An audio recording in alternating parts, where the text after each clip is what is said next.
புதுச்சேரியில் 9 வயது சிறுமி பாலியல் துன்புறுத்தலுக்கு ஆளாக்கப்பட்டு கொலை செய்யப்பட்டதன் எதிரொலி காரணமாக புதுச்சேரி ஈசிஆரில் உள்ள கருவடிக்குப்பம் பகுதியில் அங்குள்ள பொதுமக்கள் தற்போது போராட்டத்தில் ஈடுபட்டு வருகின்றனர்.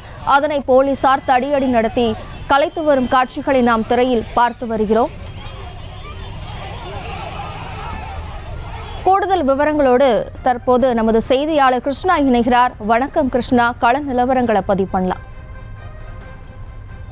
புதுச்சேரியில சிறுமி கடத்தப்பட்டு பாலியல் துன்புறுத்தலுக்கு உள்ளாக்கப்பட்டு அவர் கடுமையாக கொலை செய்து சாக்கு மூட்டையில் வீசி சாக்கடையில் வீசியுள்ள சம்பவம் புதுச்சேரியில பெரும் கொந்தளிப்பை ஏற்படுத்தியுள்ளது. இது புதுச்சேரி முழுவதும் அங்கங்கே பொதுமக்களும் மாணவர்களும் தங்களுடைய போராட்டங்களை முன்னெடுத்து அந்த மாணவிக்கு நீதி கேட்டு போராட்டத்தில் ஈடுபட்டு வருகின்றனர்.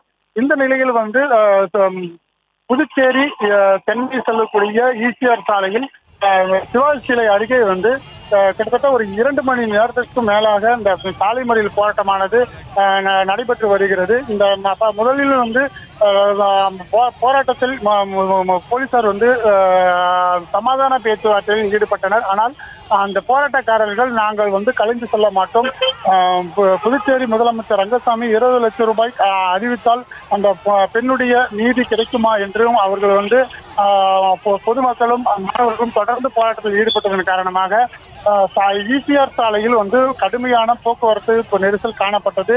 கிட்டத்தட்ட 2 கிலோமீட்டர் தூரத்திற்கு இந்த போக்குவரத்தானது நெரிசல் காணப்பட்டதன் காரணமாக போலீசார் போராட்டக்காரர்களிடம் சமாதான பேச்சுவார்த்தை நடத்தியும் அவர்கள் கலைந்து செல்லவில்லை. இந்த நிலையில் தான் அந்த சிறுமியின் உடலானது பெற்றோரிடம் ஒப்படைக்கப்பட்ட நிலையில் போராட்டமானது தொடர்ந்து நீடித்த நிலையிலான போலீசார் கட்டுப்படுத்த வேண்டும் என்ற நோக்கில் போலீஸ் அந்த போக்குவரத்தை சரி செய்ய வேண்டும் நோக்கில் தடியடி முயற்சியில் ஈடுபட்டனர். அந்த நிலையில் தான் போராட்டக்காரர்கள் அங்கெங்கே சிதறி ஓடி தற்போது இந்த போக்குவரத்தானது சீர் செய்யும் பணியில் போலீசார் ஈடுபட்டு வருகின்றனர்.